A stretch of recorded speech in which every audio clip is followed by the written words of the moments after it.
Modiar, proyek ITF Anies mangkrak kini dijadikan parkiran JIS. Gebrakan PJ Heru bikin panas pendukung Anies gara-gara ambisi Wan Yaman terlalu besar tanpa mikir anggaran bengkak. Dan alhamdulillah pembangunan sekarang akan dibangun bisa mencapai 2.200 ton per hari.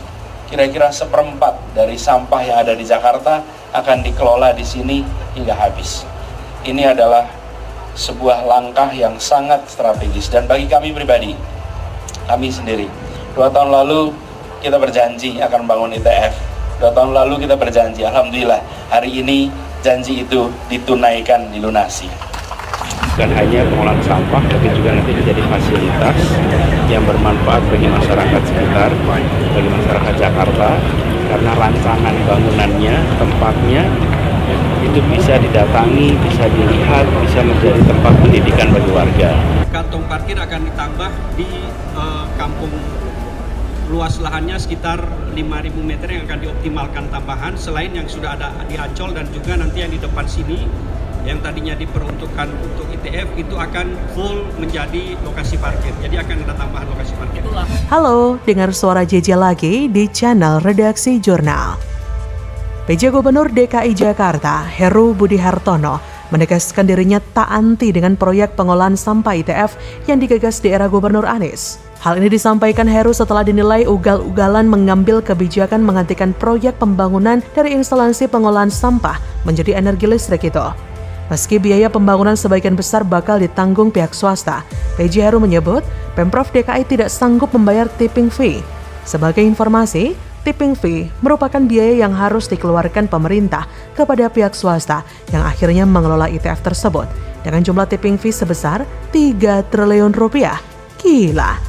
Oleh karena itu, PJ Heru pun mengaku lebih fokus pengembangan tempat pengolahan sampah dengan sistem Refuse Direct Full atau RDF. Ia pun memastikan keputusannya mengganti program ITF warisan Anies dengan RDF sudah mendapatkan restu dari pemerintah pusat. Setelah sukses membangun RDF di TPST Bantar Gebang, selanjutnya Pemprov DKI bakal membangun tempat pengolahan sampah di kawasan Rorotan, Jakarta Utara dan Pegadungan, Jakarta Barat. PJ Heru mengaku sudah meminta Menteri Koordinasi Bidang Kemaritiman dan Investasi Luhut Binsar Panjaitan dan Menteri LHK Siti Nurbaya mengkaji program RDF yang dicanangkannya itu. ITF Sunter memang menjadi momok. PJ Heru di sini hanya sebagai korban dari kepongan Anies. Karena dulu Anies berjanji untuk menyelesaikan proyek itu.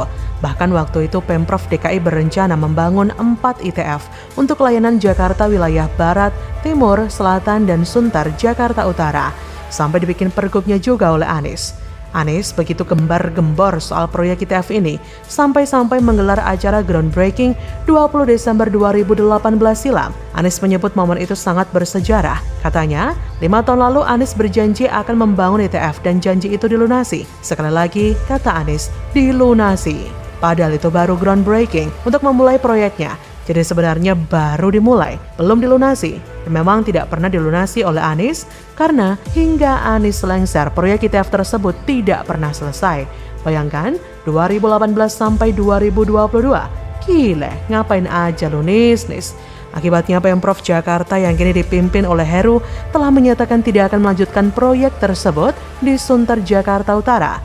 Sebagai gantinya, lahan yang semula untuk ITF Sunter itu bakal disulap menjadi area parkir kendaraan untuk Jakarta International Stadium atau JIS. Kepala Dinas Perhubungan DKI Jakarta, Safrin Liputo mengatakan saat ini lahan ITF yang berada di sekitar JIS itu sedang dirapikan. Menurutnya, tambahan lahan parkir itu bisa menampung ratusan kendaraan roda 2 dan roda 4. Sebelumnya, Pemprov DKI Jakarta menyatakan tidak akan melanjutkan program ITF Sunter yang telah di groundbreaking pada 20 Desember 2018 silam karena terkendala biaya. Sementara itu, JIS disebut bakal direnovasi dalam waktu dekat. Renovasi berkaitan dengan akan diajukannya JIS ke FIFA sebagai salah satu venue Piala Dunia U17. Menteri PUPR Basuki Hadimulyono melakukan inspeksi JIS bersama dengan Ketum PSSI Erick Thohir dan PJ Gubernur Heru 4 Juli silam. Pak Basuki mengatakan ada 3 persoalan JIS yang harus dipecahkan, seperti akses masuk, parkiran, dan rumput lapangan. Itulah kepongan Anies, diberi dana untuk membangun proyek yang terancam mangkrak seperti ITF, tapi duitnya malah dibuat bangun JIS yang sekarang juga penuh dengan masalah. Sedangkan proyek pengolahan sampah yang super penting dan bermanfaat untuk seluruh warga Jakarta malah dibiarkan mangkrak. Dan kini mau tak mau harus diratakan untuk tempat parkiran JIS, kebanggaan Anies juga. Harusnya Anies ini malu, tapi sayangnya urat malunya sudah putus. Dia akan masa bodoh dengan masalah yang dibuatnya dulu.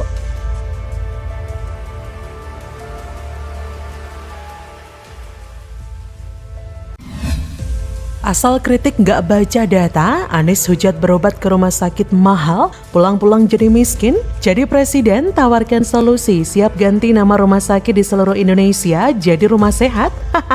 Ngakak. Berkualitas hingga tuntas, yang PR-nya masih banyak. Kita lakukan perubahan di situ. Sama dengan kesehatan yang tadi persis diceritakan. Betapa banyaknya rakyat kita ketika mengalami sakit datang ke rumah sakit, bukan jadi sembuh tapi jadi miskin. Saya ingin ingatkan, tidak cukup hanya bicara dengan penerima jasa kesehatan. Para tenaga kesehatan harus diajak bicara, para dokter, para medik, perawat, mereka yang berada di lapangan harus memberikan masukan. Bila semuanya hanya diatur oleh BPJS, dokter pun terikat, perawat pun terikat, pasien pun terikat. Izinkan kita melakukan reformasi atas pelayanan itu. Tempat ini menjadi tempat orang sakit. Nah, di sisi lain pada saat pandemi kemarin kita menyaksikan pentingnya menjaga kesehatan. Karena itu kita ingin agar rumah ini menjadi rumah di mana perannya ditambah. Aspek apa? Aspek promotif, aspek preventif. Jadi datang ke rumah sehat untuk menjadi sehat dan lebih sehat. Dari mulai melakukan medical check up sampai persoalan gizi dan lain-lain. Ya, kalau untuk meningkatkan pelayanan kesehatan itu harusnya ya membangun lebih banyak rumah sakit, puskesmas, posyandu dan lain-lain.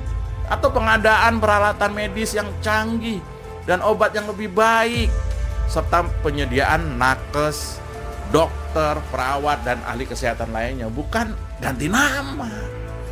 Susah ngomong sama selang infus. Ini kadang saya heran juga melihat problem solving skill ala Anies Baswedan ini. Subsidi itu kan di hilir, sementara permasalahan ada di hulu. Jadi masalahnya di hulu, kok solusinya malah di hilir. Tapi yang jelas, subsidi itu kan populis. Ya memang begitulah Anies. Sama seperti pidatonya di depan kader PKS, berbicara keadilan, mengakses air bersih. Keren ya. Pidato Anies ini semakin menegaskan bahwa Anies memang hebat berkata-kata, tapi nggak becus bekerja. Halo, selamat datang di channel Redaksi Jurnal bersama JJ. Bakal calon presiden Capres Koalisi Perubahan, Anies Baswedan, bicara 4 isu utama agenda perubahan. 4 isu utama itu adalah harga kebutuhan pokok, lapangan pekerjaan, pendidikan berkualitas, dan pelayanan kesehatan. Lantas Anies menanyakan apakah kebutuhan pokok hari ini harganya mahal atau tidak? Jika masih mahal maka harus dirubah. Lalu Anies menyinggung perubahan. Kedua, soal lapangan pekerjaan, ia menilai hari ini masih kurang, sementara jumlah sumber daya manusia begitu berlimpah. Ketiga, soal pendidikan berkualitas masih jadi persoalan. Untuk itu Anies ingin melakukan perubahan di bidang pendidikan. Dan terakhir, soal pelayanan kesehatan untuk masyarakat. Anies bicara betapa mahalnya biaya pengobatan di rumah sakit hari ini. Ia mengibaratkan orang yang datang ke rumah sakit ketika keluar bukannya sembuh malah jadi miskin. Lagi-lagi Anies juga ingin melakukan perubahan di bidang kesehatan. Nah, dari semua yang diungkapkan Anies, apakah mungkin Anies bisa membuat gebrakan jika jadi presiden? Sedangkan semua itu sudah pernah dilakukan oleh Anies di Jakarta dan gagal semua. Soal pelayanan kesehatan contohnya, apakah Pak Anies tidak mengenal yang namanya BPJS? BPJS Kesehatan, Badan Penyelenggara Jaminan Sosial Kesehatan, merupakan badan hukum publik yang bertanggung jawab langsung kepada Presiden dan memiliki tugas untuk menyelenggarakan jaminan kesehatan nasional bagi seluruh rakyat Indonesia. BPJS Kesehatan merupakan penyelenggara program jaminan sosial di bidang kesehatan yang merupakan salah satu dari 5 program dalam Sistem Jaminan Sosial Nasional atau SJSN, yaitu jaminan kesehatan, jaminan kecelakaan kerja, jaminan hari tua, jaminan pensiun, dan jaminan kematian sebagaimana tercantum dalam Undang-Undang Nomor 40 Tahun 2004 tentang Sistem Jaminan Sosial Nasional. BPJS Kesehatan ini juga menjalankan fungsi pemerintahan di bidang pelayanan umum yang sebelumnya sebagian dijalankan oleh BUMN dan sebagian lainnya oleh lembaga pemerintahan. Jadi apa yang diungkapkan oleh Anies soal kurangnya pelayanan kesehatan yang seolah-olah rakyat diperas saat masuk rumah sakit itu tidak benar. BPJS Kesehatan sangat membantu masyarakat dan tidak ada tuh masyarakat yang sampai miskin gara-gara setelah pakai BPJS Kesehatan. Jika Anies tetap ngeyel, apakah Anies punya terobosan untuk kendala tersebut? Atau jangan-jangan merubah nama rumah sakit jadi rumah sehat agar biaya lebih murah? Gak ada hubungannya ya, tapi karena ini berkaitan dengan capres tata kata, maka semuanya bisa dilakukan karena kehaluan semata. Perubahan rumah sakit menjadi rumah sehat yang dilakukan oleh Anies beberapa waktu lalu saat ia menjadi gubernur Jakarta, semata-mata hanya untuk mencari masa. Tujuan dari perubahan nama tersebut menurut Anies adalah untuk mengubah mindset masyarakat yang berobat sehingga semua pasien yang dirawat mempunyai harapan dan semangat untuk sehat. Jadi Anies terlihat tidak mengurus masalah rakyat yang jelas nyata seperti angka kemiskinan di Jakarta yang meningkat secara berarti, tapi malah membuat kebijakan yang justru merepotkan banyak pihak. Anies ini cuma ingin mengubah mindset warga yang sakit agar tidak bekerja lebih keras mengurus masalah demi masalah. Anies terlihat lebih mementingkan polesan luar daripada hal yang esensi, yaitu kualitas pelayanan rumah sakit itu sendiri.